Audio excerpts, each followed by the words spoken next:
Salam, hər vaxtınız xeyir olsun. Coğrafiya fənnində bilirik ki, çoxlu məsələ tipləri var və onlardan da biri də duzluluqla bağlı suallardır.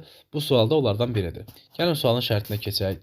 Sualın şərtində qeyd olunur ki, duzluluğu 20 promil olan 1 litr suyun 20%-ni buxarlandırsaq, suyun duzluluğu nə qədər olar?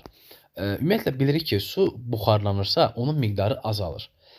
Nə qədər suyumuz var idi əvvəldən? 1 litr suyumuz var idi. Onun 20% buxarlandı. Təbii ki, 1-in də 20%-i 0,2 litr deməkdir. Yəni 1-dən 0,2-nə çıxanda nə qalır? 0,8 litr qalır. Əvvəl 1 litr idi, indi qalan suyumuzun miqdarı 0,8 litrdir. Yazarıq belə bir tənasüb. 0,8 litr suya duzluluğumuz nə qədərdir? 20 promil. 20 qram olarsa duzluluq. Bəs bizdən nə soruşur? Suyun duzluluğu nə qədər olar? 1 litr suda duzluluq nə qədər olar? X qram. Buradan da x bərabərdir. X-i tapmaq üçün 20-ni 0,8-ə deməli bölmək lazımdır. Bu da eləyər 25 qram. 25 qram. Belə. Yəni sualın şərtinə bir daha qayıdaq.